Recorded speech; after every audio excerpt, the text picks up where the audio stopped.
It's a short one. You want to tell us what you're going to play? So I'll be playing Cello Suite No. 1 by Bach, arranged by Segovia.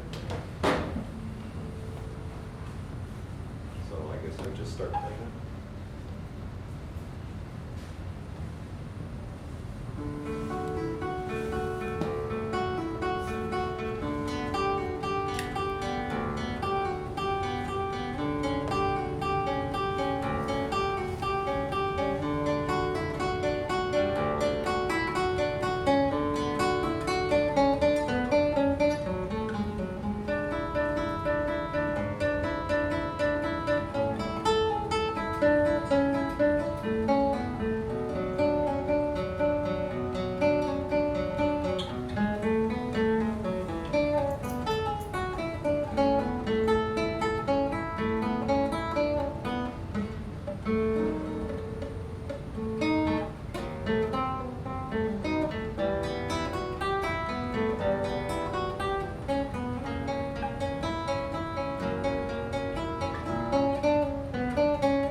I have a lot of ideas. Okay.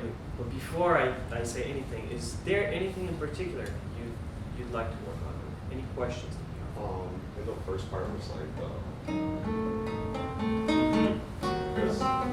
because I could get it, but sometimes there's like, when I'm playing it, it's hard to like fit that, like, from like beginning to end. So you find that difficult from a technical standpoint, is that what you mean? Mm-hmm. Which hand? The left hand, okay. Let's look at that spot then. Can you give me a little bit of context, maybe a few measures before? Maybe measure 9 or measure 10. I'm sorry, yeah. Because you're talking about this passage, right? Yes. Yeah, so somewhere there.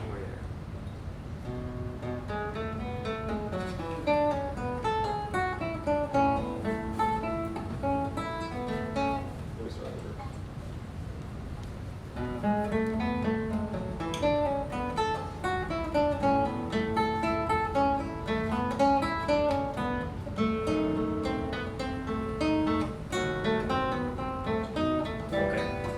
So, I think I know what's happening.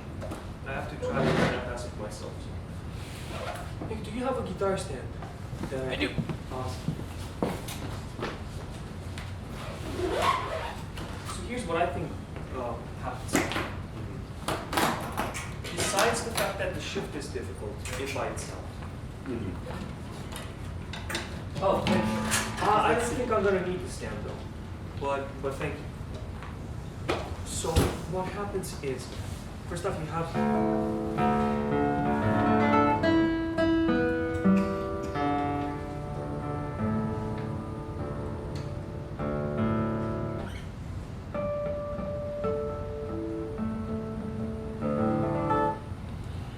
So you are here.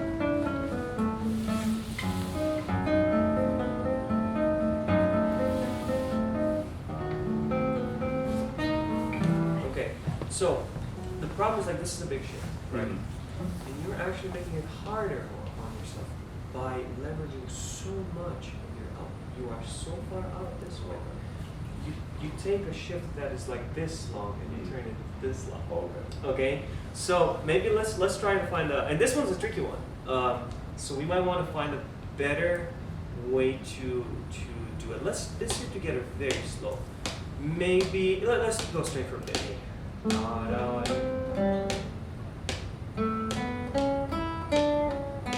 So Okay, something like that. so when you started, you were here.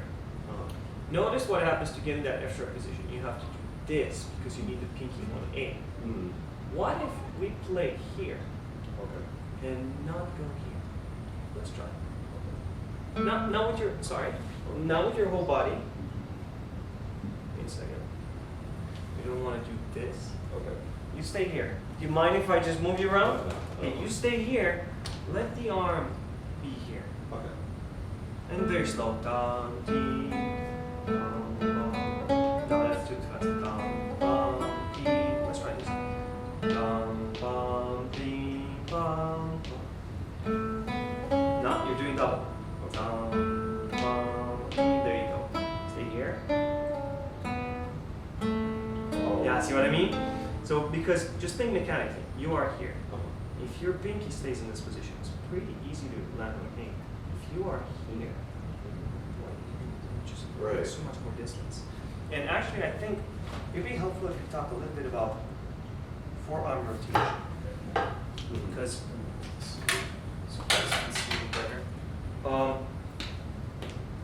So we're going to do a little bit of anatomy lesson here, but that's pretty useful. So you might know this already or not. If you know, please forgive me. I'm not trying to be boring at all. But in our forearm, we have two bones, right? We have our radius and our ulna, which is on the pinky side. Do you know what happens when you turn your hand this way?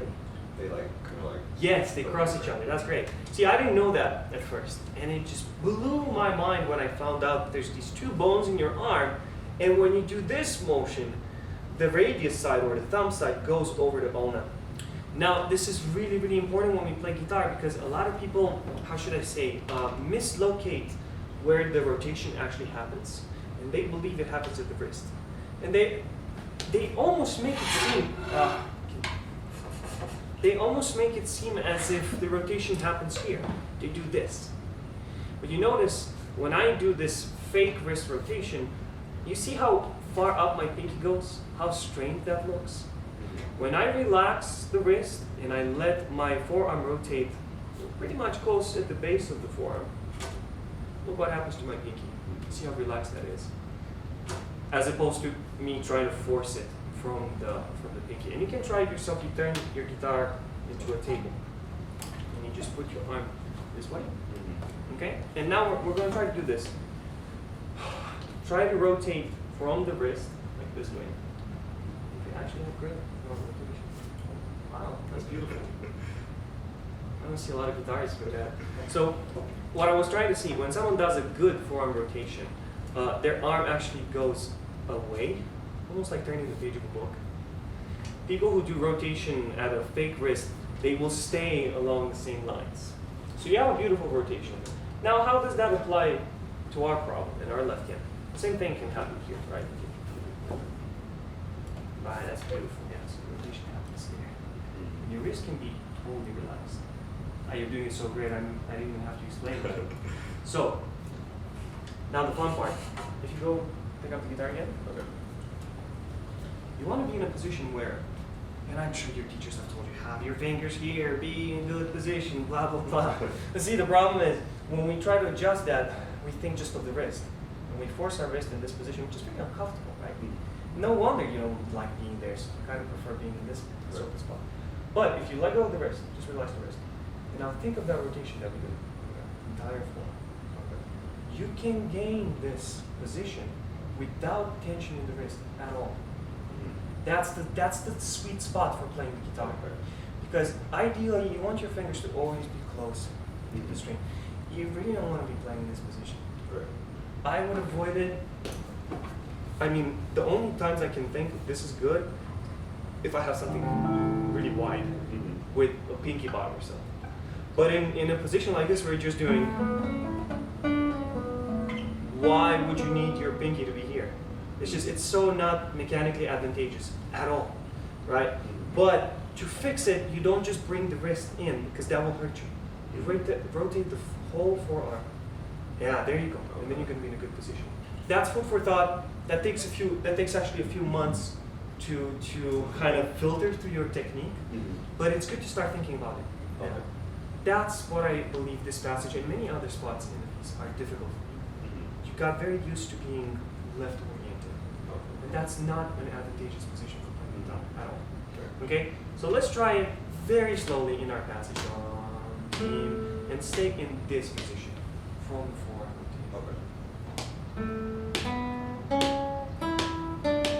Not here too fast. Just try to play them even.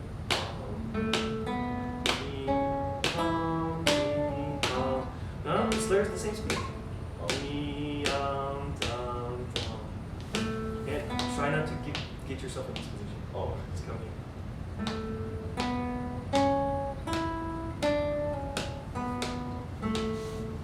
See, that was already easy. Then here, same thing, exactly. You can apply that to all your pieces. I can guarantee you it's going to make it easier. It already looks easier, right? And you haven't even practiced it yet. I have another exercise for you that might help you with this. Okay. You could actually do it on the fifth position. And you're just going to play one finger at a time. Okay. So we're going to go first finger, and you're only going to press, and then you're going to go second string, third string, fourth string, and so on. But look what happens to my thumb as I go. Oh. You notice what happens? What happens? It's going up. It's going up and down. That's also big. Another big comment on your left-hand technique is that your thumb is pretty static at times. You're not really, how should I say, leveraging your thumb based on the position of your own guitar. And that's something you should take advantage of. Ideally, from a mechanical standpoint, you want your forearm and your wrist to be in a straight line. And the reason to that is very simple.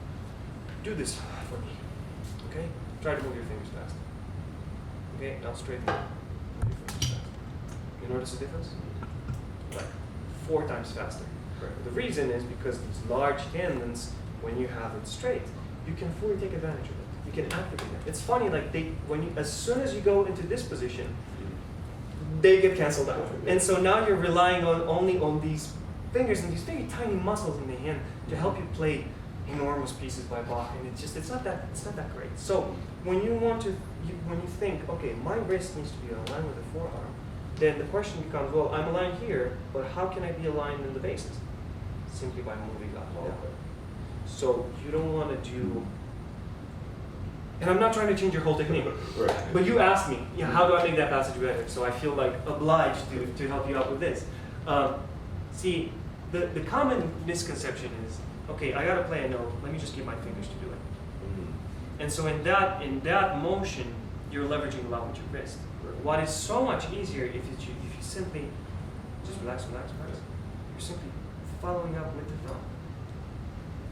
And then if you watch the greatest guitarist in the world, do you know John Williams? Yeah. Okay, watch John Williams. See what he does with his thumb. It's always this. Always, back and forth. In fact, if I had internet, maybe I'll show you later. Okay. You see when he plays, watch any video by him and see when he plays Asturias, his thumb is always moving. Sometimes it's so high, it's scary. It's like, oh, why? This is bad position. Yeah, because I was taught like. You were taught to have your thumb in the middle. Yeah, and I understand why you would be taught that way. Because see what problem is? The problem is a lot of people, beginners, they like to collapse the wrist, and they hold it like this, almost like an acoustic guitar.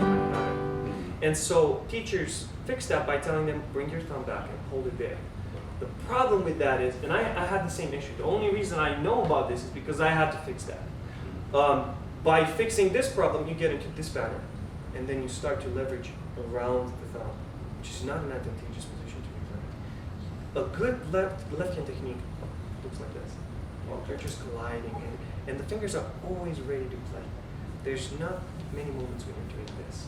Sometimes you can do it, it's fine. I do it, Jeremy does it, almost Nick does it too. But it's good to have, like, how should I say, your safe box of the game, which is this position. Does that make sense? Okay, so with this exercise, you're simply going to do one finger at a time, but every time you move, the thumb follows in such a fashion that your wrist and forearm perfectly aligned. You don't even have to pluck at first. Okay. Do you mind if I move you? You just do lay, lay, lay, always on the fingertip. There you go. When you get here, there's no need to bring the thumb there. The finger can do that adjustment easily without getting much out of alignment. You see that? Same thing happens when you get from second to first string. You don't need your thumb here. Right. So in fact, there's not really a lot of thumb movement if you look. It's this to this. It's that much. But that changes your hand position. So then you do the same things with the second finger. And think, one rotation. Beautiful. There you go. That's it. And very slowly. Very slowly. You're not rushing this process. The third finger, yeah. And not so much you're getting out. And you have large hands like me. You don't actually have to move that much. Let the fingers do their job. Okay. You don't need to compensate with your wrist. If your hand was like this tight, I'd say maybe try to do anything possible to reach those notes. You don't need that, right? You could be here and you'd still be able to play on first string with absolutely no problem. Right. You know, so you have to adjust your technique based on your finger size. Okay. That's also really important. And as you grow, I mean, we adjust our technique constantly, always, depending on our needs. So when I started, I was a kid and I had a different technique, but I was a different Dragos. You know, I had a different body. My fingers were tiny, and so my teacher said, "Oh, you know, you need." Oh, they're nice socks, by the way. You need to have. I'm black today. You need to have your thumb in the middle, right? Which makes perfect sense for a kid because their hands are tiny. Right. But in your case, whereas they're big, you don't need that. All you need to think is, am I aligned? Okay? And I will add one more thing to this, and then we're really going to get to Bach, because I want to tell other things there too. Make sure that when you do this exercise, and this is really important, the other fingers are completely relaxed and they're not jamming into. You have this habit of doing this. And that's also very detrimental to playing the guitar, because you want to build finger independence. Right? This is all finger independence. One finger does its job, you don't want the others to be jamming into it. So when you play this exercise, watch me. My fingers look as relaxed as if I drop them. If you drop your hand, you look at it, you'll notice there's like a natural distance in between the fingers. You see that? That's exactly what you want to bring up to the guitar playing. Okay. So this natural distance, you're just doing this. And no matter what the index is playing, these fingers are keeping a distance. Okay. See what I mean? As soon as they jam in, drop the hand. Find that place again. Looks like an easy exercise, but there's a lot of things to do. Now with your wrist. Okay. Because you just did that. Now with your wrist, move if you need more. There you go. Okay. That's it. Okay? Second finger. I'm doing it. Yeah. But now you're aware of it. And your hand doesn't need that. You're too sophisticated. Your hands are too big for that. You don't need this. This is ridiculous. Okay, good. Now, let's talk a bit about Bach and phrasing. Okay. So, have you played other pieces by Bach? No. This is your first one. That's great. First one's always tough. One general rule when you play music by Bach, when you phrase, Bach's my favorite. And one of the reasons I find him so brilliant and genius is because all you have to do is just follow the line. If you follow the musical line, 90% of the cases when you play music by Bach, Bach tells you exactly what he wants based on where he's going, up or down. Sometimes he tricks you. He goes up, yada di da da da da da da. He tricks. He goes up and down, moves. So like all you have to do is just follow that line, okay? And at times I felt that you're not really following the line. You fall into this pitfall that guitarists do, which is arpeggio plucking. Think about this. If you play the keyboard instrument, right, or if you were singing, it's very easy to phrase because your hand is going up and down, right? Because the guitar has also this plane of horizontal but also vertical, we do this arpeggio a lot. So we do da da di da da da di da da di da da di da da di da da. We don't feel that growth happening, you know. Now you did it beautifully on the scale up because now you were moving up. So that gave you a sense of, oh shoot, I'm moving, I should phrase it differently. But when you're in this very static plane, it's easy as guitarists to just stay here. And it's not, I mean, just come on, listen to that. And then he goes here. It's just so beautiful, you know. So try to think of it not as a guitarist would, but just as a singer or someone who just follows the line. You mind starting again from the beginning? And don't worry about the left hand right now, but I will tell you. Okay. That's already enough. Look at your pinky. Yeah. Oh. See that? Yeah. I'll leave you alone for now. So just play your left hand as you do.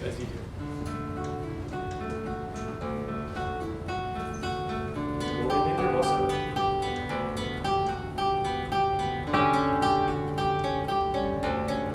And he comes down. And he comes down even more.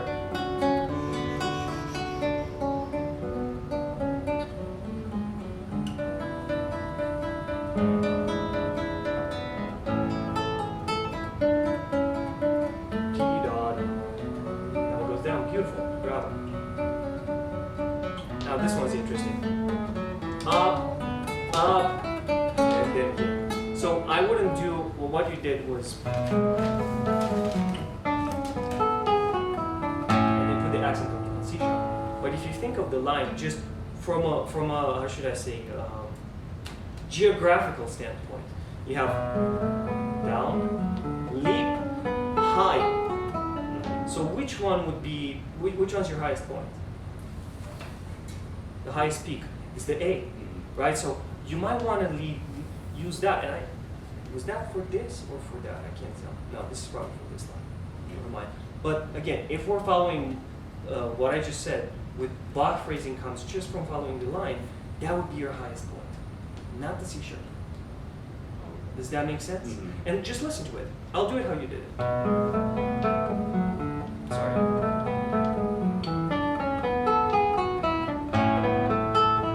Oh, that's weird.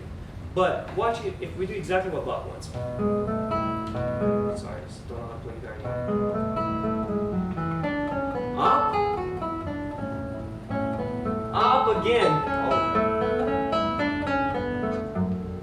And then he takes you to ground place. So Bach's a genius. He plays with your expectations. He knows that your ear is going to hear that resolution. But that's not what he wants you to put emphasis on. He wants you to go up and then up again. You can apply that anywhere in this piece. Does that make sense? I'm throwing a lot of ideas at you because we only have, what, 20 minutes or so. But seriously, you can apply that anywhere.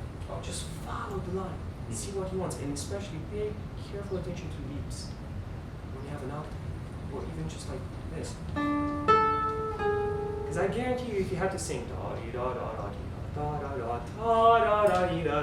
you'd phrase it so naturally, right? But because guitar is here, that's not hard. But if it was, you'd do it differently. Okay? Think about that in your playing. I think it's going to help. And it's not just for the Bach. All music, really. There's a couple of spots, specific spots I want to talk about. Oh yeah, this one's a good one too. Can you do the scale?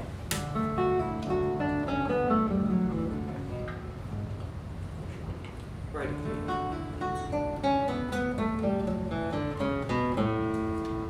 Okay, I have a question for you. Why do you wait in between the A and the G sharp? Try to be as honest as you can. I guess it's just the shift. Just the shift. Let me see.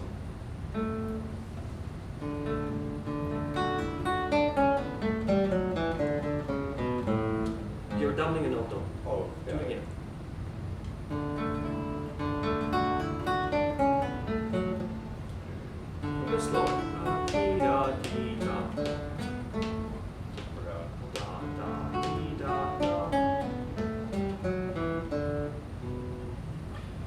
Let's do it very slowly.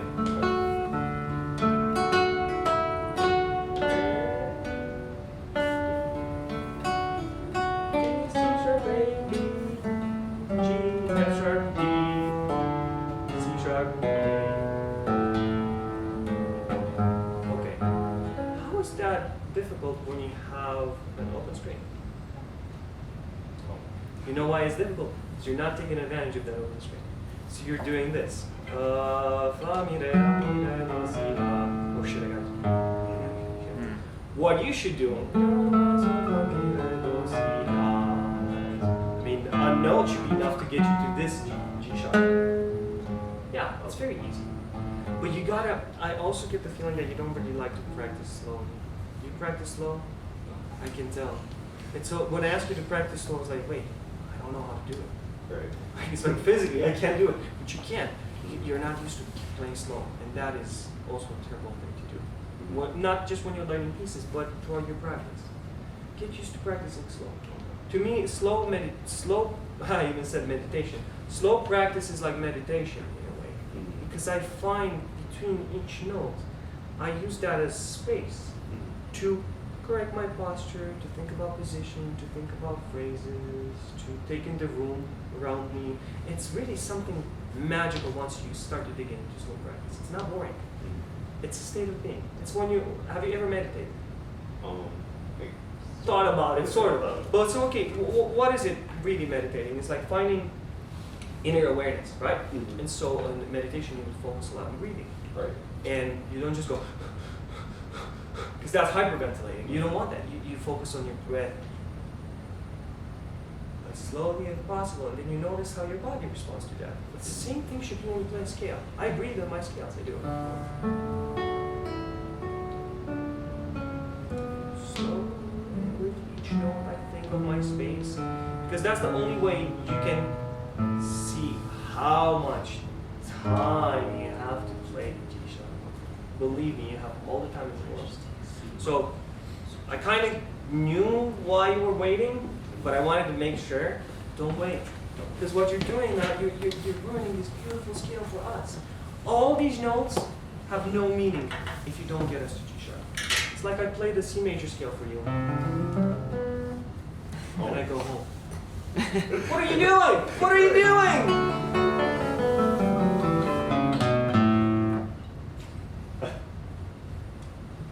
And it's so weak. It's so weak. It's, oh my God, come on. You should sit after the note, not before the note. After the note, it makes perfect sense because you just took a giant dive and you're hitting the water. Okay? Let's try it, but slow. It's not slow, my friend. Just so y'all know, we probably got another minute or so. 1 minute or so? Yeah. And after the G sharp, you can wait. You can do it. Okay. But it's after the G sharp. Okay? After you've told us the story. Then you wait for their reaction. Okay? God. There's so many things I want to say. Oh, can you play this? I think there's a Raul here. Can you play this measure?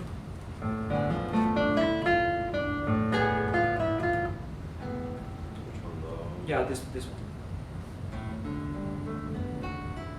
Which one? Yeah, I think it's F natural from the start. I know it's not written, but that sounds so weird. I would look on the actual cello manuscript of Bach. Have you checked it? You should do that. With all your pieces, go back to the main source. How lucky we are, we actually have the manuscript. Not for guitar, but for cello. And Because there's that F. There's that F natural there, but let me see. Okay, so here's the score, right? Original, the OG. Let's see where it's at. Da-da-dee-da-dum. Da-da-dee-da-dum. So it's here. He goes.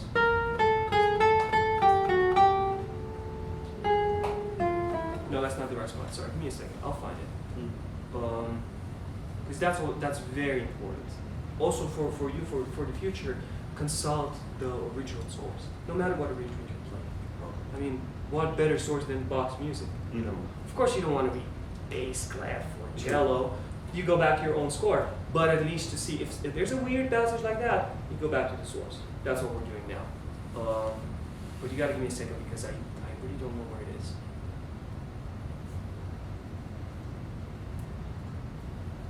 Where is it?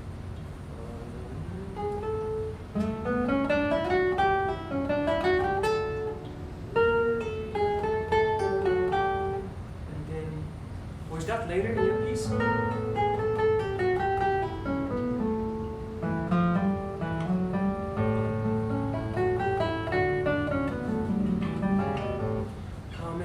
Find it.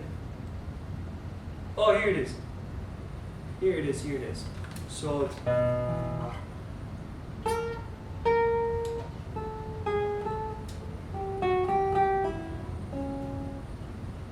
that's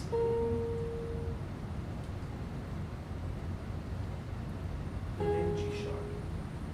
And you know what? Bach doesn't have it there either, but it might be a mistake.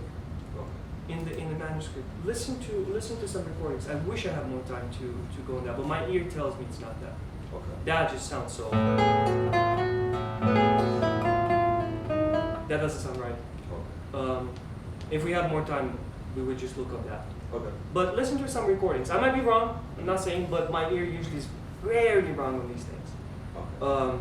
And also reading bass clef right now is just I'm probably not even looking at the right measure. Okay, so. Lots of things. I told you a lot of things. Don't slow down here. Okay. You build up so beautifully. Beautifully. Okay? It's the same tempo as this. Right? Don't mess with that at all. Because you're actually you're making the climactic end weaker when you do that. Okay? So finger positioning, leveraging, do that exercise. Start thinking of your thumb as opposed to wrist, throwing it. When you play your pieces, especially Bach music, follow the line to give you the phrasing dynamics. Okay? Don't just play the C sharp because that's a resolution. Let me play that as loud as I can. No, just follow the line. Okay? And Bach will tell you what he wants. Also that. My God. Okay? Follow full lines at the end. Okay? And check that. And if you said you follow me, write me a message. Tell me I was wrong or right about that one, because that will haunt me. But I taught this in the past, and I know that was a mistake. Okay. Okay. Awesome. Great work, sir.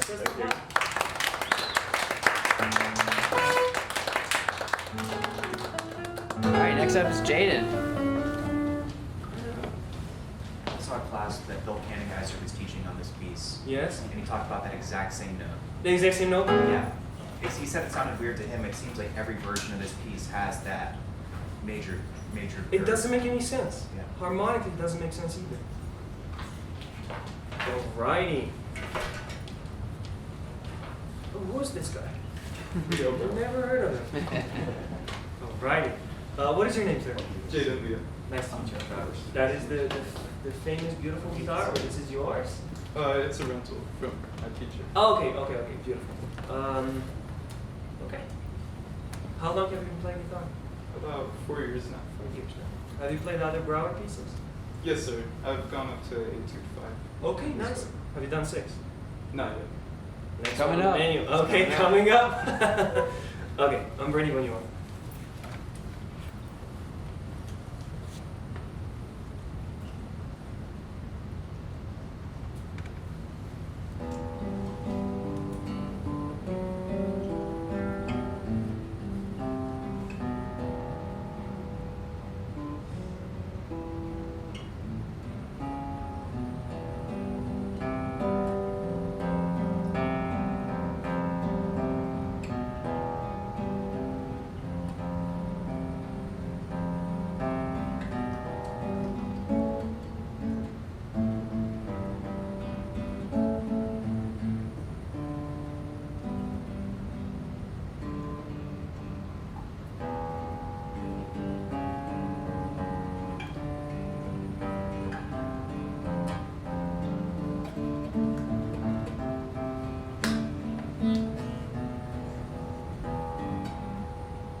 How do we feel about that one? Nervous. Nervous, yes. We noticed that. That's totally fine. I'm gonna try to help you out with that. I'll give you a technical tip that helps with that, with the nerves. Because nerves are normal. Everyone's gonna get them. And it's just a normal response to a stressful situation. And actually, we figured out that one of the most stressful things a human can do is public speaking or performing or just being in front of people and doing something. It's one of the most nerve-wracking things ever, right? And so our bodies, our defense mechanisms are almost primitive in nature, right? Because back in the good old days when bears roamed the streets, when there were no streets, you needed that, right? You saw the bear like, oh my God, I gotta run. But our brains are not sophisticated as much as we would like to think, are not as sophisticated to think of, I'm playing Brouwer now for some people. And these people came because they want to have a good time, and I want to have a good time too. Your body's like, oh my God. So, what happens when we get nervous? What did you notice happens to you when we get nervous? My hands shake a lot. Yep, that's the first thing, right? And so, that's, there's no cure for shaking up when you're nervous. You get more used to it after a couple of years of performing. But the thing that I'm going to show you is going to help with finding the strings. And have you done work with Professor Nick on preparing the strings? Have you Yes. talked about that? Okay. That makes my life a lot easier. So I noticed in your playing, you're really not preparing the trebles. Almost like there's many moments in your playing where there's no finger on the string.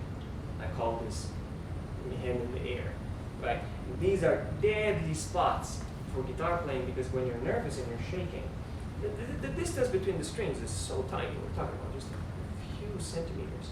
So when you're shaking, it's so easy to miss. You know how you don't miss? You have put your fingers on the string right now. Now be nervous, shake, okay? But have your fingers on the string. There's no way on earth that you can miss this once your fingers are on the string. It doesn't matter how nervous you are. All you have to do from this point, follow through, we'll make 2 notes. Yeah, go back. Doesn't matter how nervous you are. So the best cure, I would say, or relief for nervousness in the right hand is just be on the string. The string is your friend. The string is trying to help you, right? The moment you're in the air, that's when you have trouble.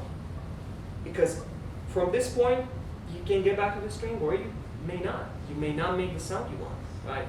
So in this etude, we're just going to play right hand alone for now. Just do this. The moment you play your thumb, you got to prep these fingers. Let's just try this. Yes. Good. Do it again. But try to be as quickly as possible, almost like a machine. Good.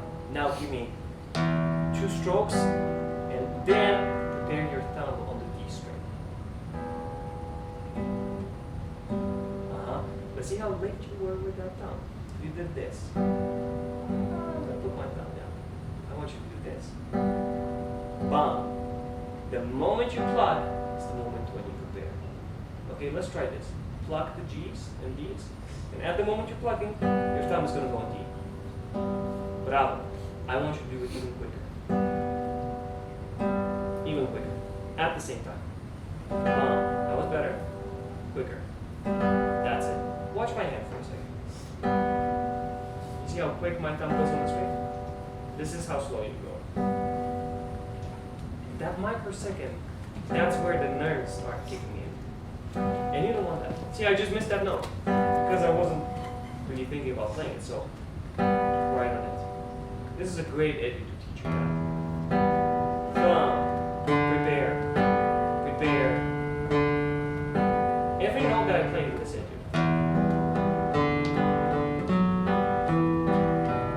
I'm preparing. It doesn't matter how nervous I am. It doesn't matter that I haven't played this etude in 20 years. I can still find my way in the strings by simply being on the strings. Does that make sense? I'm not trying to be too annoying.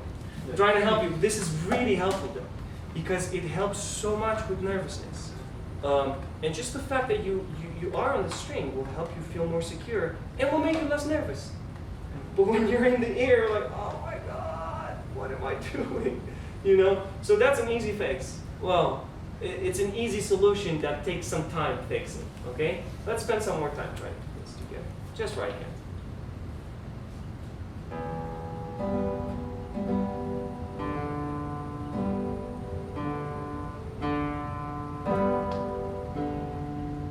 Yeah, see how slow you are with your index? It's this. Quick. Let's just play this together.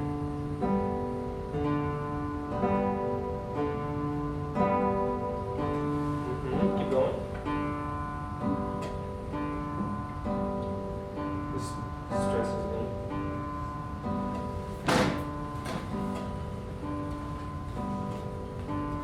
Here's where you're playing a little bit like this.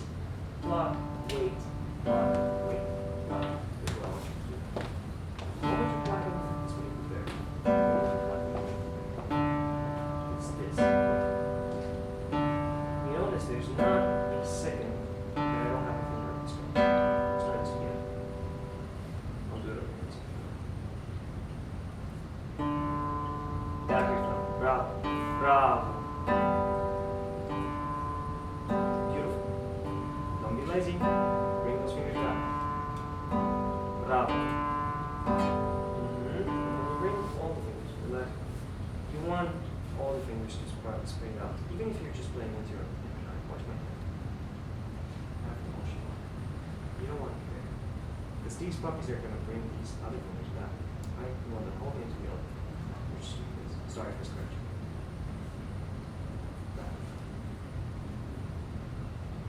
As easy as that seems, if you master this, you mastered right hand.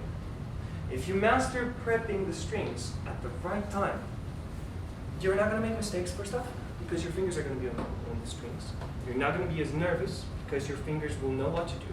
You can control the sound you want to make because how do I know if I want to play loud or quiet when I'm here? I'm aiming at the strings, but when I'm here, I can tell, oh boy, well, I want to get really bright. I want to get warm. I want to put more pressure into the strings. Make it loud. I want to make it super soft. It gives you control. You're in control. This, never in control. You're at the mercy of time and space and distance. It's just not working. I cannot stress enough how important it is to be very meticulous with your preparing. Don't just half wing it. Don't be like, well, when I bring my finger back. No, it has to be. You can play slow and prepare very fast. Does that make sense? Don't mess with that. Like, treat it as a very serious thing. And I guarantee you, even when you get nervous, it's going to feel like a walk in the park. Okay? So, Nick knows exactly how to help you with that. I just brought it on to you. It's good to hear it from a second voice. So I'm sure you guys will work on this together. Now, there's one note that you're not playing. One chord that you're not playing. You're not playing the last one. And it's circled. And I'm sure you've been told that before. Yes. And you must have forgotten. Okay? Let's do this. Play this measure for me.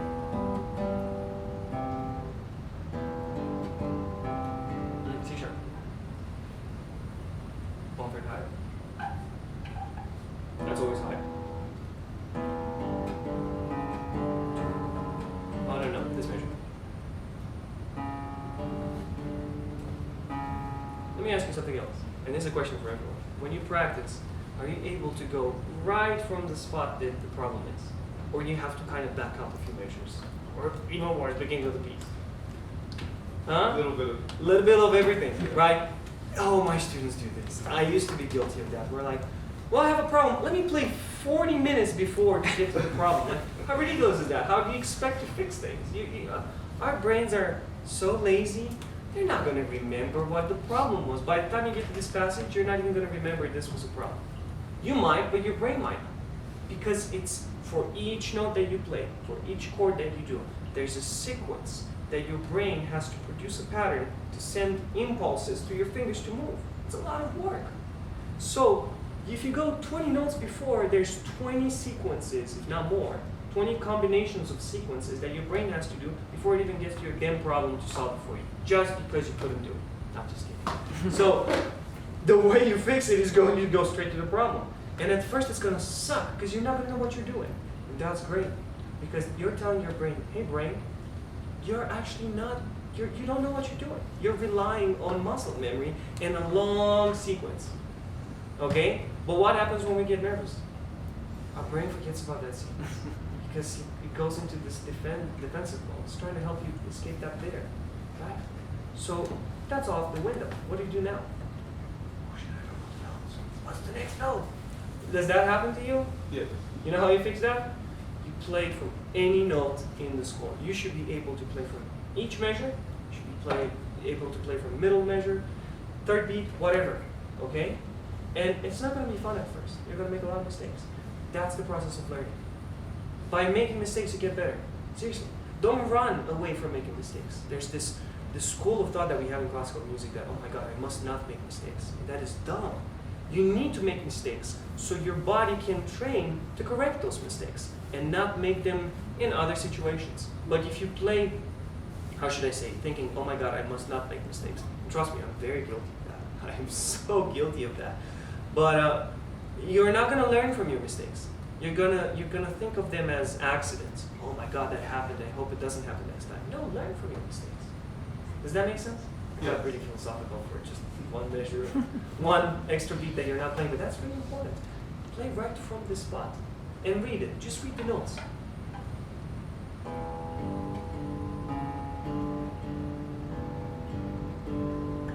That's not really the notes. Let's try it really slow. That's one beat per each note.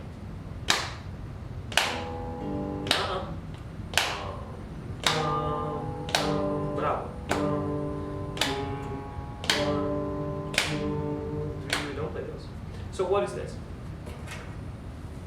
This little dot here. You know what that is? Here you go. What does it do? Makes it long. Makes it longer. Good. How much longer? A. Not really. So the dot is always half the value of the note before. I'll write it here.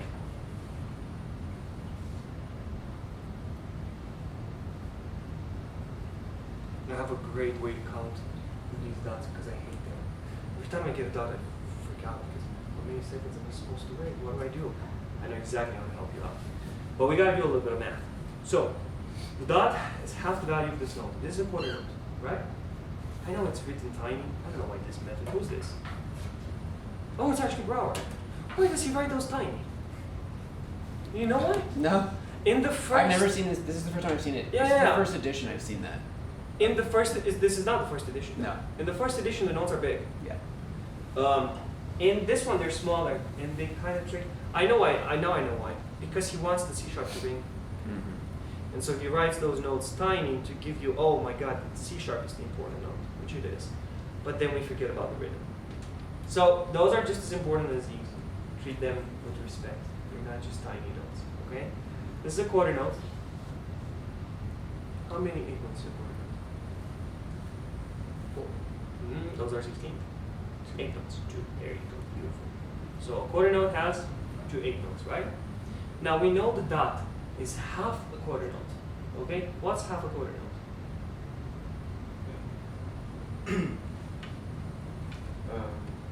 It's very easy. But you don't have to feel stressed. There's no wrong answer. Give me the wrong answer. Let's learn from that mistake. 8. Exactly. So an 8 note, right? You need 2 8 notes to make a quarter note. A dot is half of a quarter note, so it's an 8 note. A dotted quarter note, how many 8 notes? 2. A dotted quarter note, how many 8 notes? Just 1. 3. Think about this. You have 2 from the quarter note, and you have 1 from the 8 note. That's 3. Okay? Does that make sense? Yes. Ask me if it doesn't, because I can explain it 1,000 different ways. Okay? I'm just trying to help you out. So when you play dotted quarter notes, the absolute best way to do it is to count them out loud, but count the 8 notes. Don't count the quarter note, because you'll forget. Okay? So this piece is almost entirely just 8 notes. So that becomes very easy. There's just these are 8 notes, right? You might get the guitar. So you're playing this. I want you to follow. 1, 2, 3, 4, 1, 2, 3, see what I mean? It's a lot longer than you've been playing. Yeah. It's not that you haven't been playing this last one, it's that you haven't counted right. So the right way to do is count out loud these 3. And you're going to do it right now. When you get to this chord, count to 3. Okay? 1, 2, 3, 1, 2, 3, 4. 1, 2, 3, 1. Good. Now try with the guitar. Wrong string.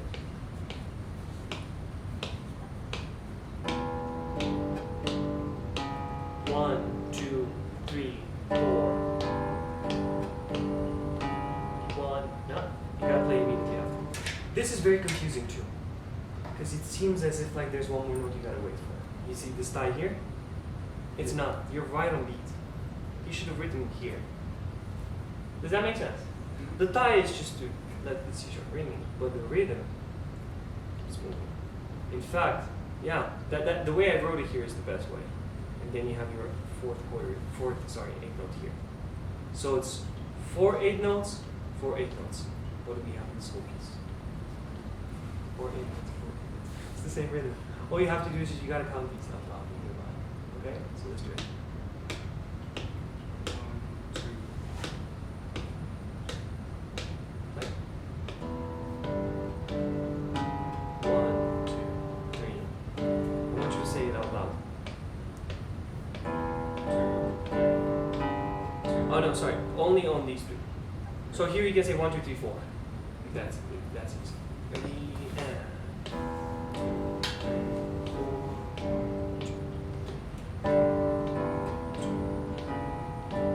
Almost. Good. Now let's try this. You're not going to count the beginning. You're only going to count these 3. So you're playing 1, 2, 3, 4. Let's try together. Ready and. Sorry, I'm totally out of tune.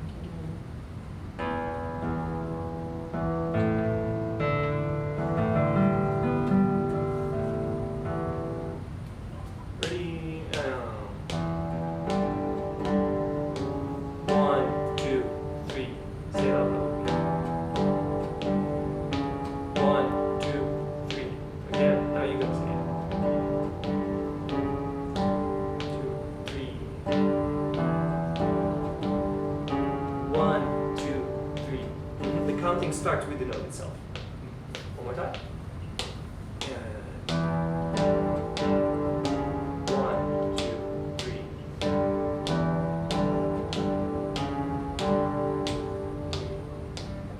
That's how you fix dots.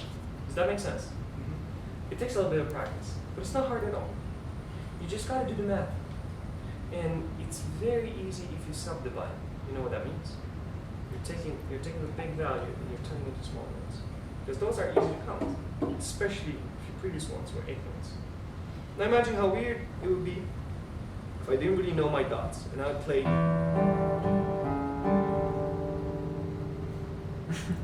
what? And then again, and that's exactly what's been happening. You actually thought it's a lot shorter. It's a lot longer. Okay, so that's the technical side to it. I need you to play louder. And I need you to sing the bass. Cantando in bass. Okay? This is Cuban music. Okay, have you listened to Cuban music? Just the pieces of Okay, you should listen to some Cuban music. Listen to some rumbas. And then listen to some African music. You listen to African music? Never. Check that out. Listen to Cuban rhythms, because that's what he does. It's super groovy, right? So you go.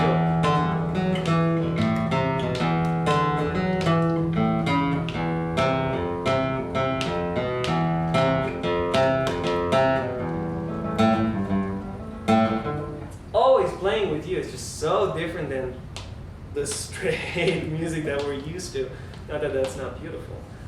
So to not take advantage of that, it doesn't have to be fast either.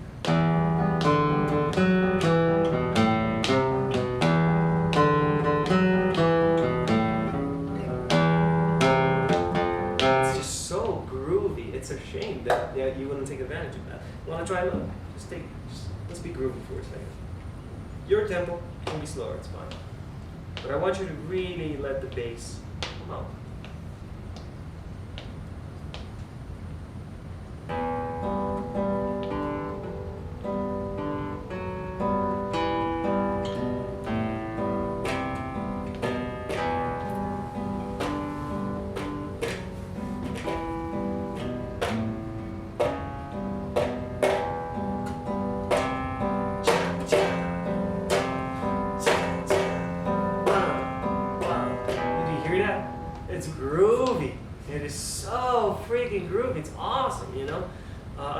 first time I heard this, I was like, oh my god, I'm gonna play Brouwer for the rest of my life. You know? Thank God I didn't. But it was awesome, right? And it was awesome because of this, because of these really cool driving rhythms. And look how, just look how obsessive Brouwer is with the accents. He puts an accent for every single, it's almost boring at some point. Have you looked at these accents? Have you given them the attention they deserve? No, Don't lie to me. Okay, so that's important. That's very important. That's really what makes this piece cool. Otherwise, just a bunch of open strings. It's kind of boring otherwise, you know? So make sure you do that. And prep. But I'm sure Professor Nick's going to help you with that. Very important. It will help you with your nerves. Beautiful left hand. That's great. Really good work. I think we're done. Yep, perfect. Perfect Awesome. time.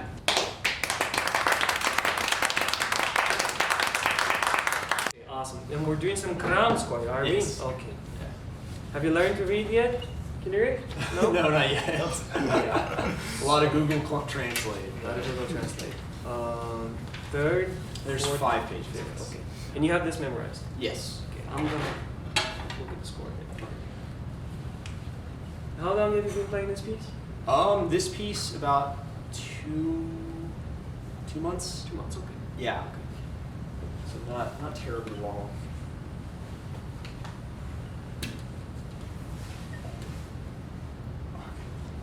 Sorry.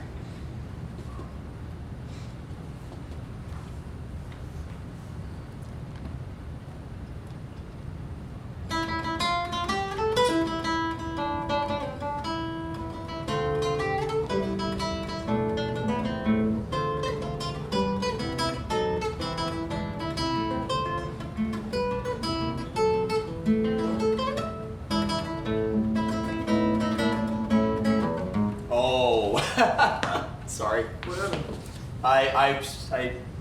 I started playing the part that's on page 3. Oh, you had the recap? Yeah, I started to play the. Yeah, I'm just gonna Let's start try it again from the beginning. Yeah.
what's happening in the left hand? Nothing. I've got like a cut here, and I injured my pinky a while ago. It's still like a little sore. What happened? I work at a kitchen, and I had a bread knife. Oh no. Cutting a bagel, and you can see. So you mean like a real injury? Yes. Yeah.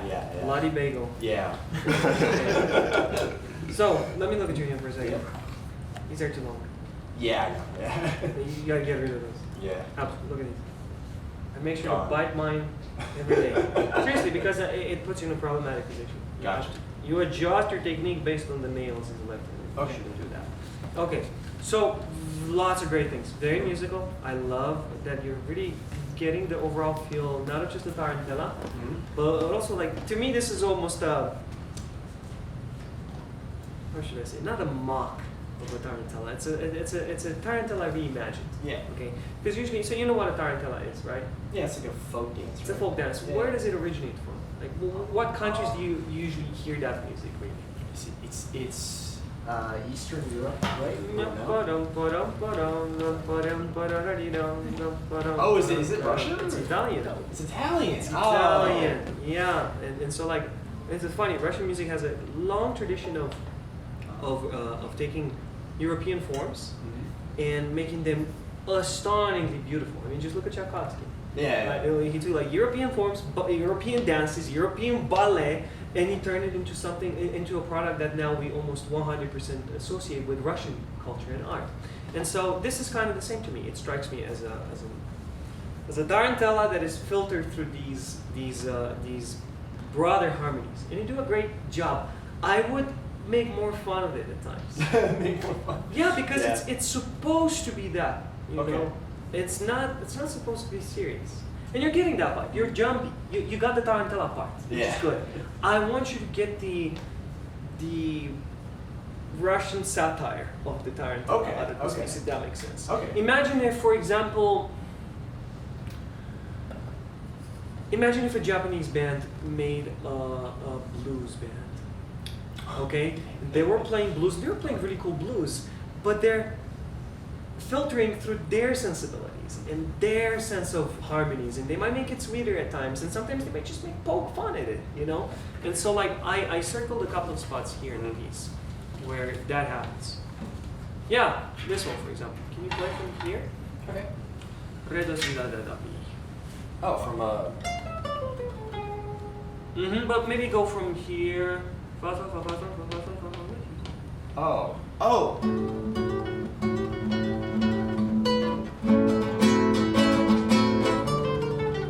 Yeah, just listen to that. Listen to the difference between.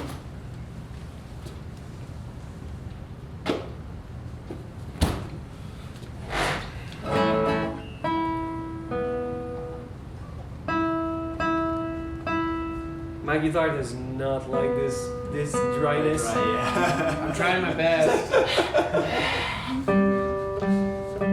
We'll bring one into the hall tonight too. Bring it at 2 p.m., right? Yeah, exactly. We get the whole thing. We'll have to bring it like 8. So you have right? That's different, right? No? Are you playing B flat there? Oh.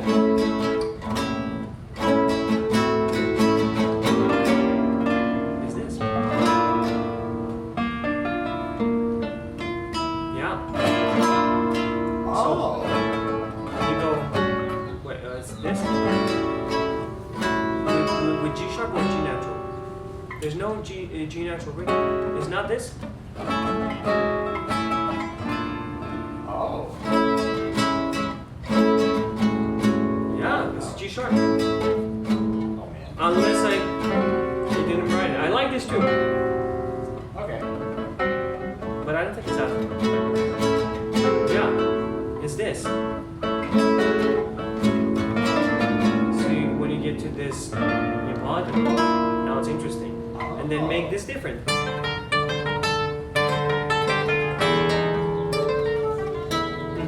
And that would take a little second here, so you go.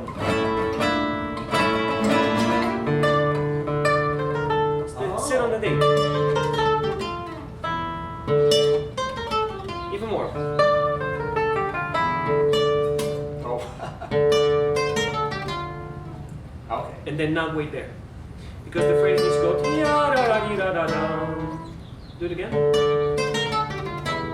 That's good. So do it. Sorry. And then wait.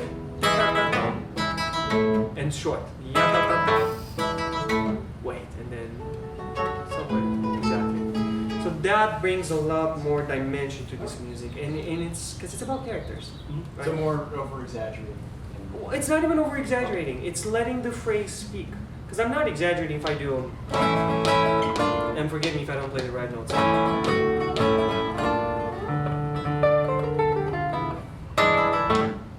It's not at all exaggerating. I'm phrasing it, okay? Because you're playing it again. You got the dance rhythm right, and it's beautiful. Like that would take me some work to do, and so that's beautiful. Now we got to make these sections speak in a certain ways to space it out, and then the piece is gonna have a lot more dimension rather than just he's playing a tarantella. Gotcha. No, he's playing it's a tarantella, but it's like these cool harmonies and it's going back and forth. Does that make sense? Mm-hmm. There's many places in the piece where you can do, and basically just take real advantage of these wrists and the long notes. Okay. Don't rush those. Gotcha. Can you play from there? Oh.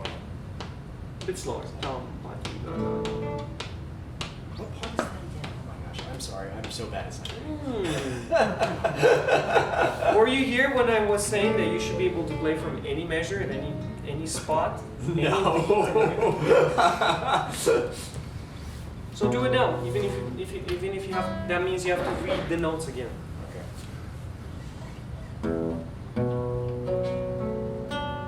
Mm-hmm. Well, not really, because it's all natural now. Oh. F natural. F natural. Oh, F natural. Oh. Yeah. Oh, it's that part. Yeah, see, well, I don't like that. Because you're relying on, it's that part, it's that. No, it's this measure. Gotcha. Can you play me this measure? Not that part. I know, okay, do you play other styles? I've only been playing this style for about 2 years. I was a jazz guitarist before. That makes sense. Yeah. That makes sense. Bingo! Yeah. Okay, it's not wrong, man, and you're getting the vibe. It's awesome, you know? But if you wanted to take it a notch to the next level, you gotta be just a little bit more meticulous with each measure and everything. That's Gotcha. all. Okay. Don't lose what you're doing. Don't lose your magic because it's beautiful. I don't want to mess with that a bit, okay? Keep that. Okay. Let's add more on that.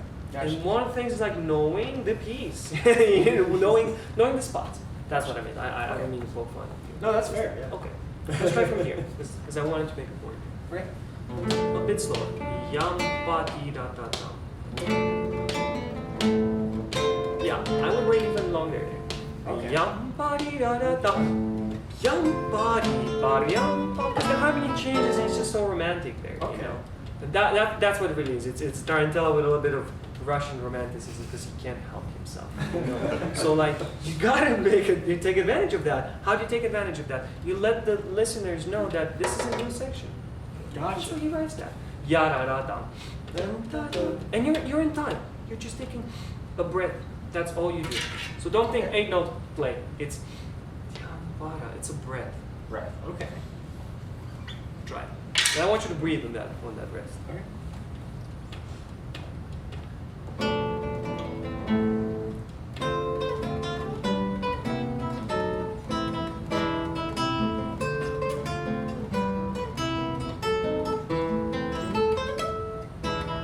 You can wait on that one. Oh, you're right. Da, da, da.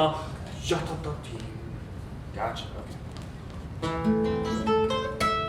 Ya, da, da, da, da. That's a little bit too much. Little That's too it. much. Yeah, I wouldn't do that much. Da, da. Ya, da, da. Good. Does that make sense? Yeah. No. Yeah. All throughout this piece. All throughout this piece. Okay. Gotcha. There's one section that I want to talk more about. It's actually in the beginning. Give me a second. There's something you do in the right hand that is a little bit wacky for me. And I think I can help you. Yeah. You know, just play from the beginning. Otherwise, I might Okay. stop. Do you want me to play slow or? No, just play normal.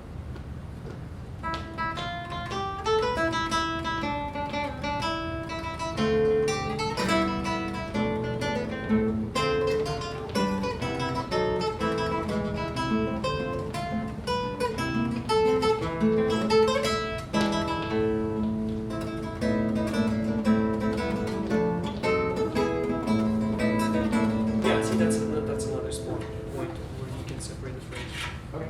on this cadence.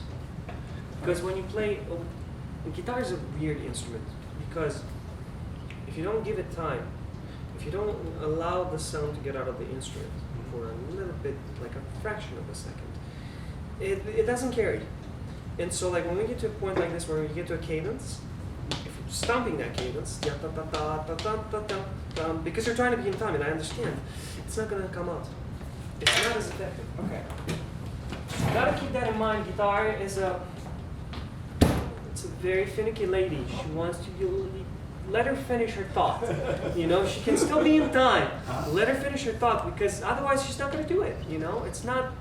I wish it was violin, but it's not. You know.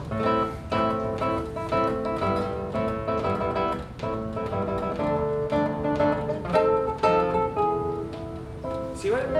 It's just a little. Why is it? I never. Even longer. Yeah. Just a tiny little bit. That's it. That was it. Okay.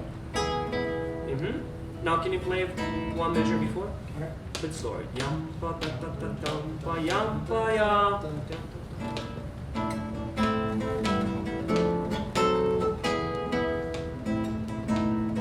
Yeah, and then you tweak it. You know, if you feel it's too Yeah, much. that one felt like it was. Yeah, I wouldn't play that E there. You do that? Oh, yeah. What do you do?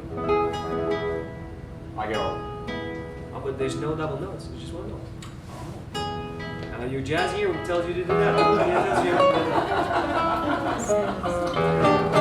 But it's just one note. Come on. It's to let this chord speak better. It's yum, yum, yum, and I want you to be more. You listen to Shostakovich? A little bit. Okay. Little So bit. what does he do when he has passages like this? Well, Koshkin is a better example. Yeah, make fun of that. Come on, you know. Really, I'm really good. Because this is okay, again, you will never find this in an Italian Tarantella. Never. Yeah. You'll just hear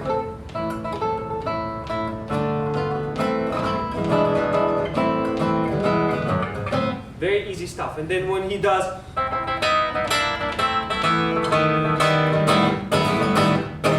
I mean you got it. Yeah. You know what I mean? Really, It's really like get into it. he's Yeah, mocking yeah. it, get into it, but get into it with colors. Gotcha. So I should really If get you into my want to hard make words. this puppy bright, deviate your wrist just a little bit.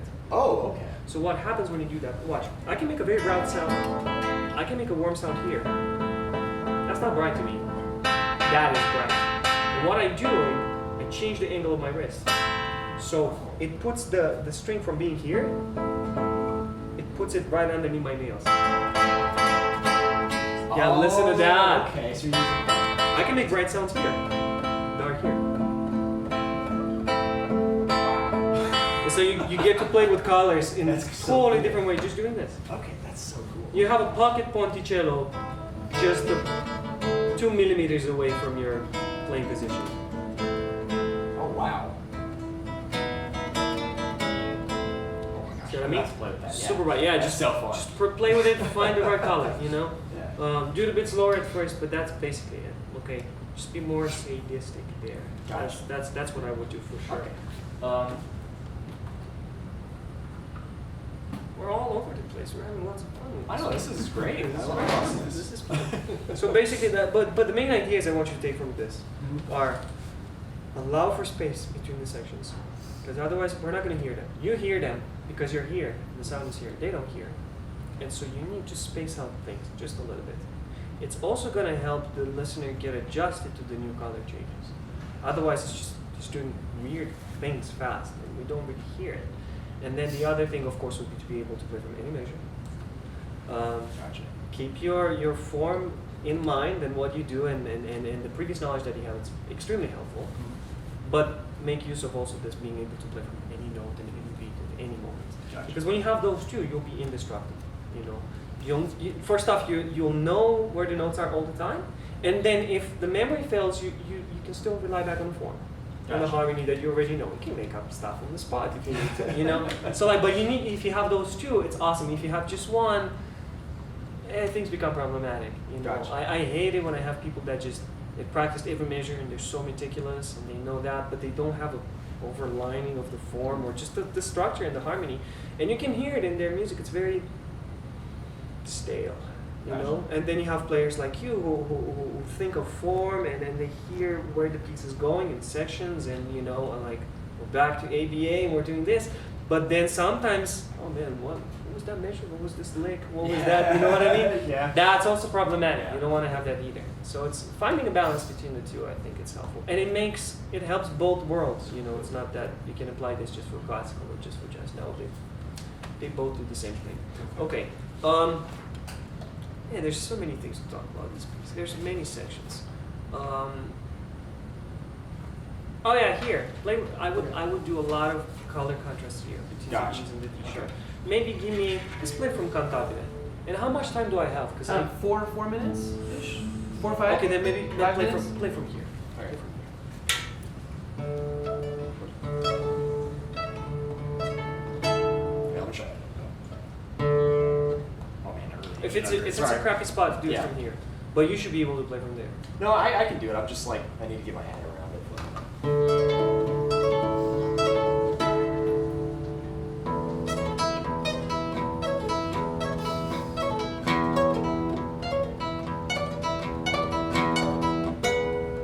Okay, how do you want this to sound?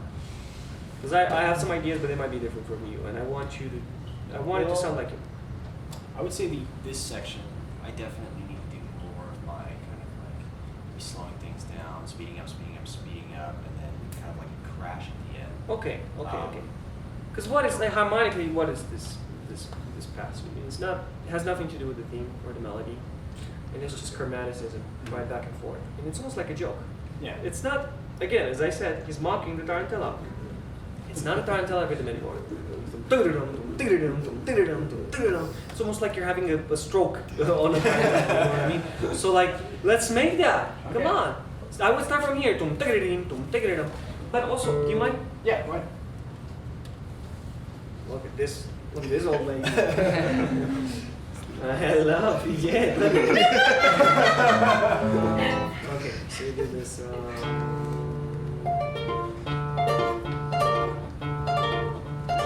That's pretty good.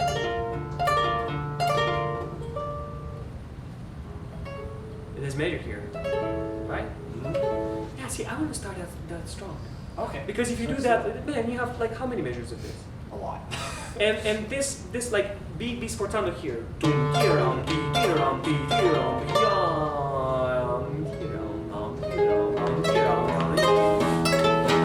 Whatever it is. You know what I mean? And then it starts to sound cool. At least that's what I would do. Alright. It's weird that you just punch it all over and over. It's like you took the punch back. You're not even hitting it here. You took it down to the ground. It doesn't make any sense to me. That's really how it sounds to me. Yeah. Okay. Yeah, I like it. Playfulness. Okay. Be a little more. Yeah. Be aggressive here, cadence, and start soft because it gives you major. You don't know we're gonna get this yet. The audience doesn't know. So trick them. It's like, oh, here's a beautiful section. And they're like, oh no, it's not. You see what I mean? Gotcha. Play with our expectations. Okay.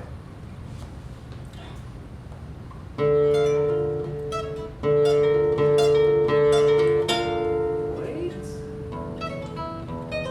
Yeah, we get warm. Oh, and the Oh, yeah, opposite. yeah, If yeah. you want to get warm, you do that.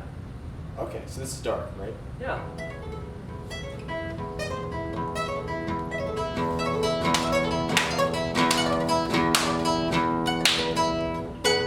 Don't wait so much in Gotcha. between the E and that because you lose energy from the chord. Sit Gotcha. after the chord. Okay.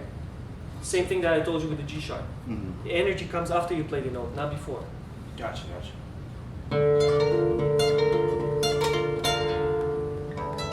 No. Also slower. It's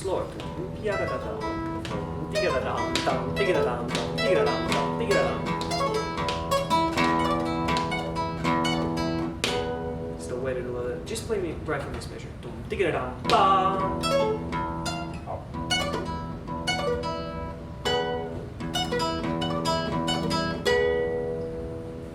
It's not happy.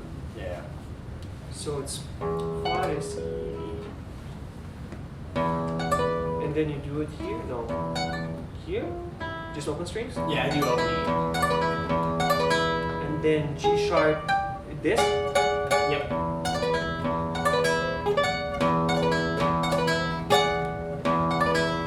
Yeah, use the open E. And I would probably strum this. Strum it, okay. Well, actually, no, because you need the thumb. Never mind. But that would have sounded cool. Oh, that's easy then. Use this E and the low E. You have two notes to play this chord. Don't feel like, oh my god, I gotta jump right into it. It's this. Open string gets my fingers here. I play this, and as I play the open E, I can play the chord. Okay. You gotta practice it slow. It's not gonna work Yeah, otherwise. So okay. you do it. Get my fingers here, and then I play with the chord. Gotcha. Okay. Plenty of time if you know how to use it. Okay. So more like. Let me slow it down. The whole hand releases, Okay. and then you play the open E. And you don't even have to play the chord before the E. You can play it as you play the E, and then you put the chord. There's plenty of time. Okay. Dum tirari, open, play. Okay. So. There you go.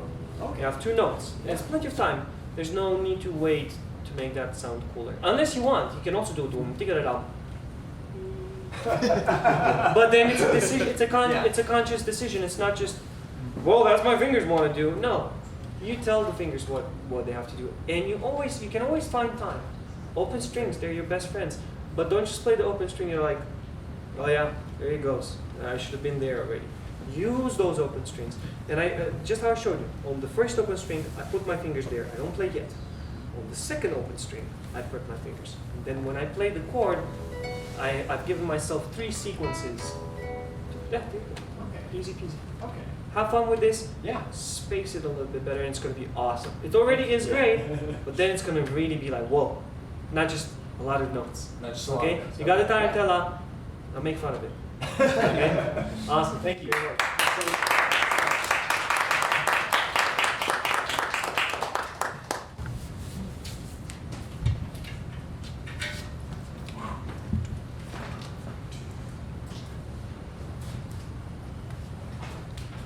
Come on in, sir. Look at that rosette. Look at that soundboard. Awesome.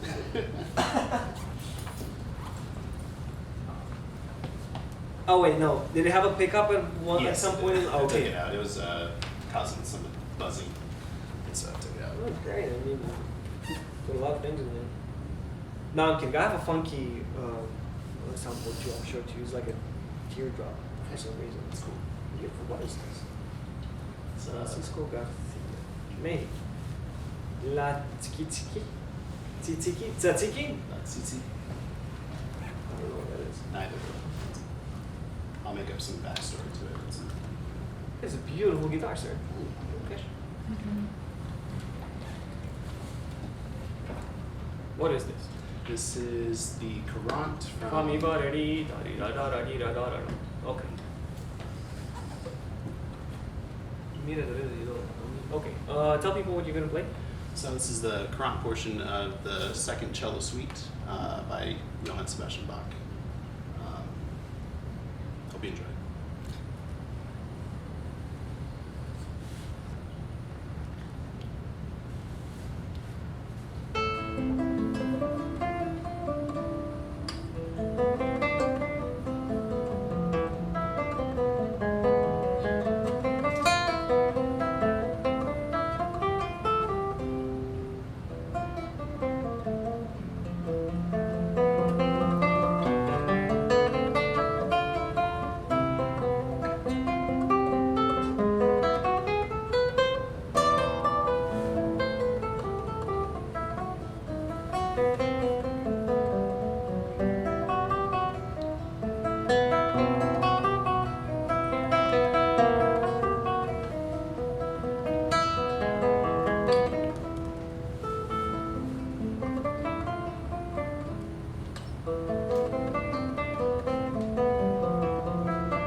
how should I say, elegant sense of phrasing, and I like that a lot. I would just want to be a little bit more clear with your musical intentions. So, for example, at the very end, I wouldn't start my cadence here. It's weak as this. Okay? And so, like, it's not wrong to do it there. It's just not as effective. It's not as clear. Does that make sense? Yes. Okay. So, for example, here, da da da da da da da da da. I mean, look how many notes. I have 8 notes. 1, 2, 3, 4. 1, 2, 3, 4. You don't need 20 or 16. You see what I mean? Yes. And there's a couple of spots like this. Here I want to talk. Here I want to talk. I'm just gonna give you some suggestions. I don't want to change your way of playing. I just think because I'm taking your ideas and I want to make them more convincing. That's all that I want to do. So in the beginning, I wouldn't play this note that quiet because I mean, there are many reasons for it. Could you give me a reason why you shouldn't play that quiet? It's starting the piece off and it develops the momentum. Yeah, exactly. That is beautiful. It's ya da da ya da da. If anything, you can even stay a little bit on it. Ya da da di da da da. Otherwise, do we start a piece or not? You know, like what's happening, right? So think of it again. Guitar. It's so difficult to phrase on the guitar because we're just ping, ping, ping, ping, ping. You know, even the gesture that I made, ta ta da di da da, that makes so sense. Pa ping ping da da da. That doesn't, right? So you kind of have to emulate that in your playing. Really get out of the guitar. That's just the tool that you decided to make music with. Don't phrase like a guitarist, okay? Phrase like a musician. Think how the line wants to go. Use your hands. Use your hands. The hands will tell you. Again, God, if I play cello, it's so easy to phrase. It's like it's there. Up, down, down. Literally, but this, even if we did up, down, it might have given us a better sense than ping, ping. That doesn't give you any, there's no physical information to help you with phrasing on the guitar. You have to make it up by knowing the music and know how to do it. Does that make sense? Yes. So think ya ta da di da da da. Let's try that. Sure. You can, why not? With your body if it helps you. And you don't have to move. What I'm telling you is not necessarily that let's make sure we move while we play. No. Outside of the play, outside of the performance setting, when you phrase, how do you phrase? Because this is still movement, and it will inform how you phrase. I can hear it's the guitar. The guitar is dictating how you phrase, if that makes sense. And it's normal. That's the instrument we play. Unfortunately, it doesn't work for Bach or for larger works or larger composers larger than life. You know. Now, if it was a guitar composer, sometimes you see the opposite happen, where like guitar composers will write in such a way that it's dictated by the guitar player. Brouwer does that a lot. He puts accents on open strings and basses because you can pound the hell. It's and it sounds easy, and the movement of the thumb informs the phrasing. This is different. So you kind of have to be imaginative. That's what I meant by the movement. Gotcha.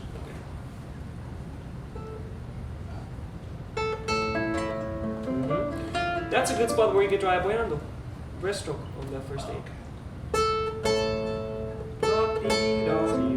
If it's too tricky, you can take it out, but just get a stronger sense of sound.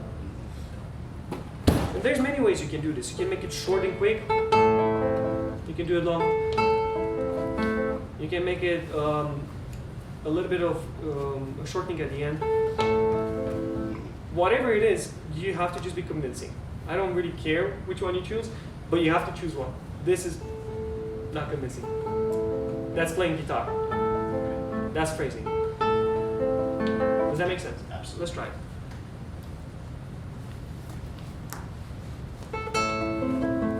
So you went for the straight one. Okay, that's fine.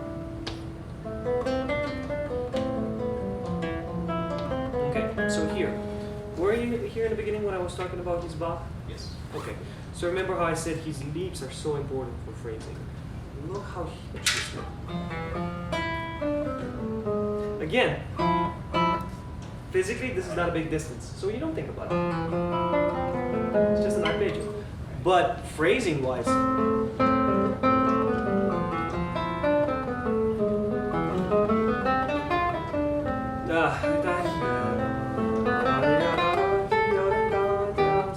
piece. But you get the idea. Use those leaps to phrase. Don't plucky. Let's try that.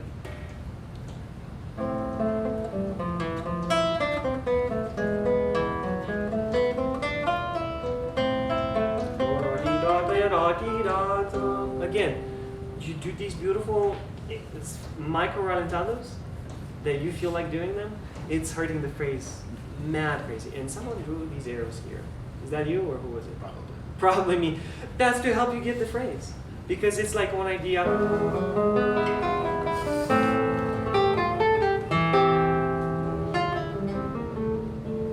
He thinks of these one line, one scale.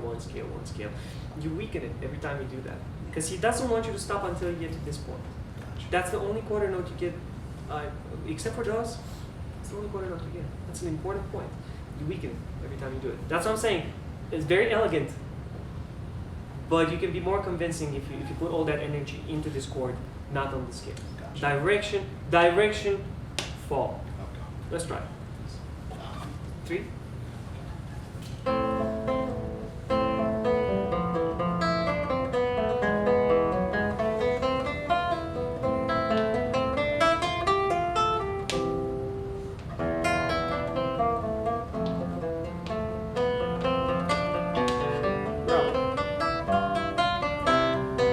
And now more.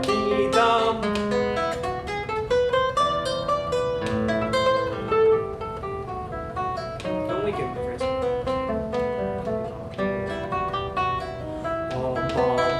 See, those are the moments you can do the movement. Not when you're building up. Does that make sense? So you use it in specific moments. Bach gives you this liberty, so to speak. You just have to use it at the right time. Usually when there's chromatic movements, when there's a rhythmic acceleration, you know what that is, right? Rhythmic acceleration is when you start. Harmonic acceleration. Okay. Sorry, it's when you start having more harmonies on the same measure, or when he moves you. So like he does this.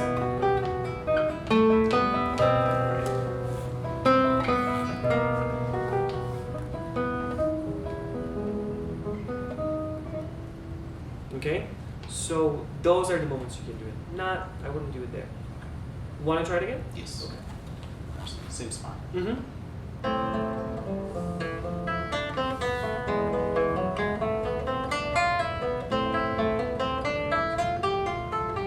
Yeah, you weaken it. Tee-da-tee-da-ta. After the chord. Okay. So you do. Let's just work on this together. What's your fingering? Exactly. Okay, so.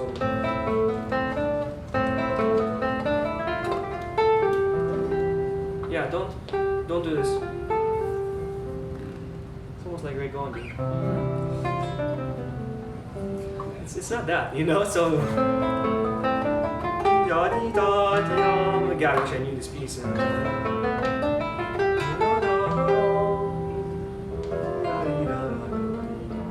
Then you can do it, you know, and then it's so much more convincing, okay?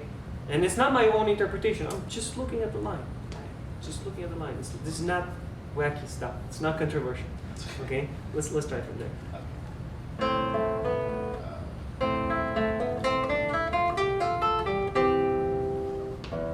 Bravo, it was perfect. I wouldn't be so loud on that F, because you just. From I don't know, and it's also lower, right? And it's building.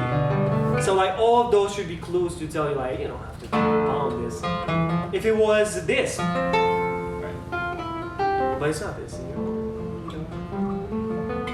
Okay, does that make sense? Yes.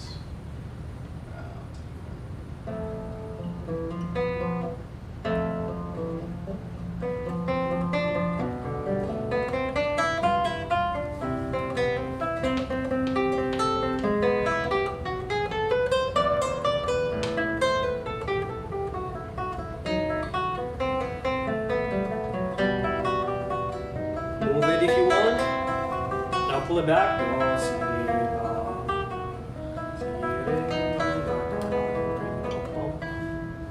You can wait more in between the D sharp and the E. No. Sorry.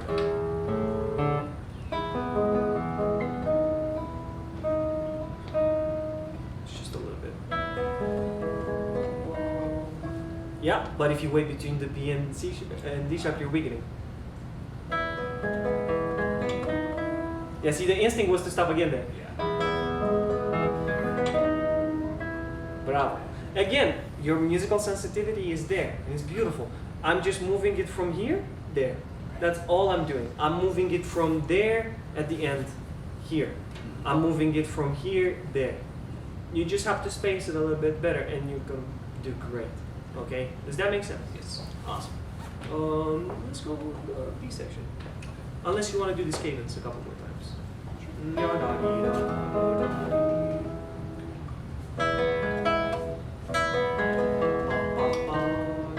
Bravo.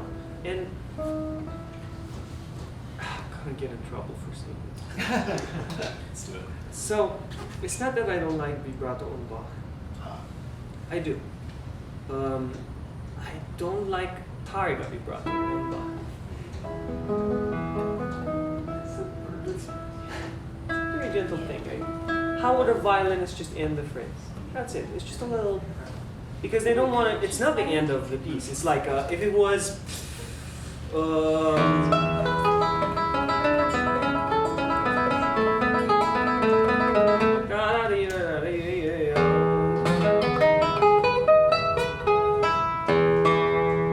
That makes sense. But here, come on. Yeah, that's too much. Just a little thing. You're just moving the note a little bit so we can get sustain. That's my argument for why I would put vibrato, because we do need sustain. If you play violins, we can just do that. That's fine, you know, but we don't. And that sounds dry. You can't do that either, right? So I understand the need for it. You just have to make it, I don't know, just a little bit more elegant. That's what I think, not that aggressive. That's at least what I think. Want to try it a few more times, then we'll move to the B section? Yeah, it's perfect. It doesn't need anything else. Okay. B.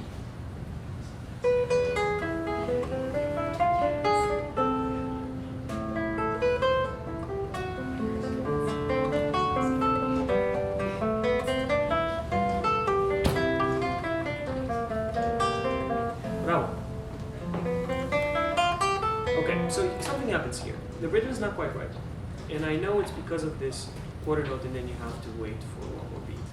But can we add a little breath here? Not in timing. So we feel it's on a upbeat, not on downbeat. So we do this. Sorry. Yeah, it's a downbeat.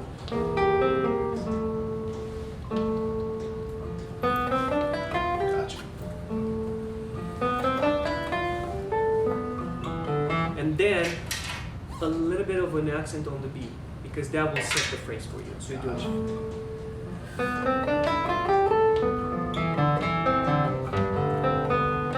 And now it makes sense. Before the rhythm is just so wacky there. Yeah. Also here. So dee da da da dum da da da dum. Those three notes and that will settle. Let's try it. Sure. Just from there.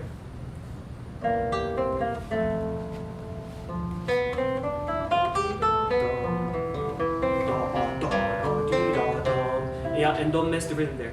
It's tenuto, but now not rallentato. So.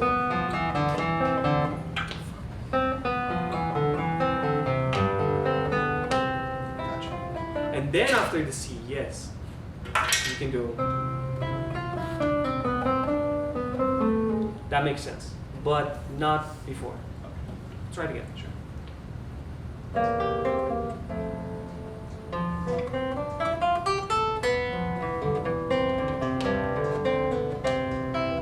You still wanted to do there. You see what I mean? And it's not, you can do it, it's beautiful. But you can't do it, it's all of a sudden weak. Because you ran out of air. If you were a fluid, or if you were a singer, you ran out of air. So you gotta save it for that other moment. You do. Mi, fa, mi, re, do, si, do, re. Does that make sense? Yes. I think it's, and first off, it's more convincing than the other version. Try it again. You can get it.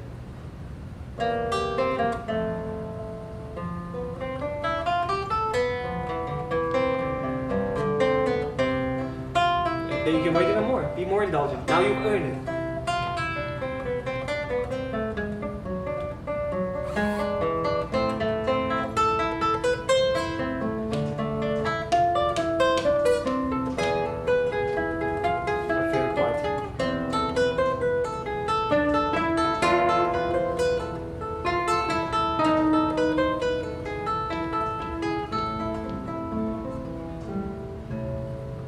Bravo, bravo. That was awesome. It was so much better. You guys agree? Yeah. Everything starts to make sense, and all I did was just follow the line. Follow the line. There is room for freedom, a lot of it quite. But don't fall into, how should I say, the pitfall is to put cadences right here, right here, right here. Bach is smarter than that, you know? It's so much smarter than this, because look what he does. He gives you a cadence, and then immediately he takes this resolution like it meant nothing. It was just a thought.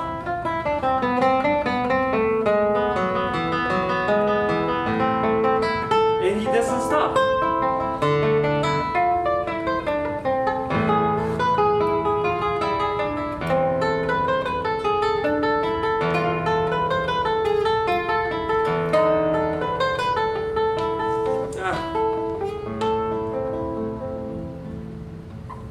Doesn't stop until there, and then everyone's like, oh my God, you know.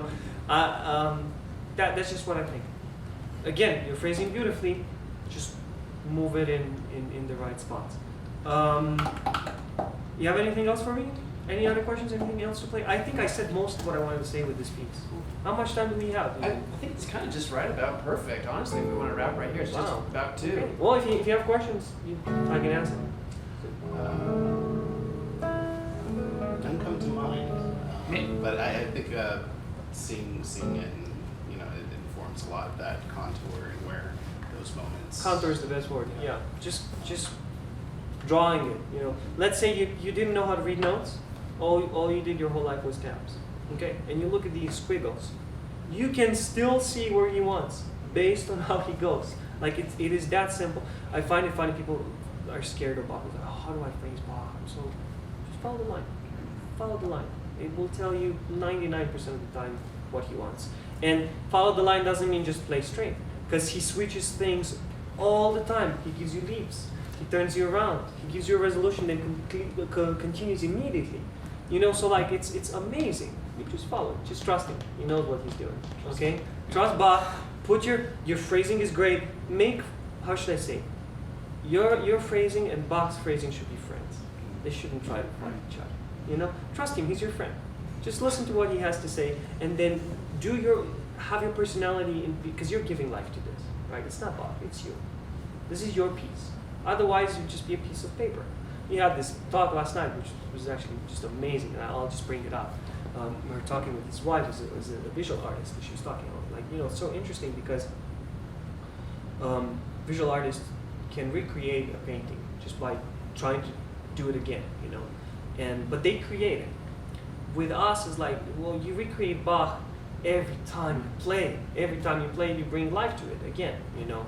I mean, that was not as good as she. But my point is that, you know, you bring this piece to life. These are just instructions. Oh yeah, there. Now I got it. Okay, so the difference between recreating and reinterpreting is that you just have a set of instructions. It could have been any sort of notation. Could have told you, play this for 15 seconds. Play an A minor and B minor and the C major, like a jazz chart. Those are instructions. These are instructions. It's not a painting that I'll copy it by using the same color palette, by using the same proportion. Not really. It's not that. It's instructions. Trust his instructions, and then you bring this piece to life. And when it's a good composer, the best composer that has ever lived, the instructions are awesome. You're not gonna get lost. You just gotta do it. Does that make sense? Absolutely. Yeah, and play the whole suite. It might also help you with getting a better sense of the larger structure. When you play it as a standalone piece, you might be tempted to do cadences that are larger and different. When you play a whole suite, you're thinking of a larger arch, and then your phrasing will change as a result of that. Too. Well, I'm hoping to play this for my graduate recital. There you go. Absolutely, you The should. whole suite. Yeah, the whole suite. Absolutely, definitely. Oh, this is gorgeous. Every time I hear Bach or I work with someone, I'm like, why am I not playing this all the time? Like, this is the best music. I don't need anything else. Yeah. All right, I think we're done. Thank you so much. man. Everybody, a big thank you to Dragos. Yes. Thank you so much. Wonderful class. Okay. That is enough, y'all. Sweet. Awesome. Wonderful job. Thank you. Good job, you Awesome. guys. Great playing. Awesome. Wonderful playing. Thank you so much. Yeah, man. Monday. Okay, gotcha. Great. Not Sunday. Oh, okay. Wonderful. Thank you so much. Congratulations.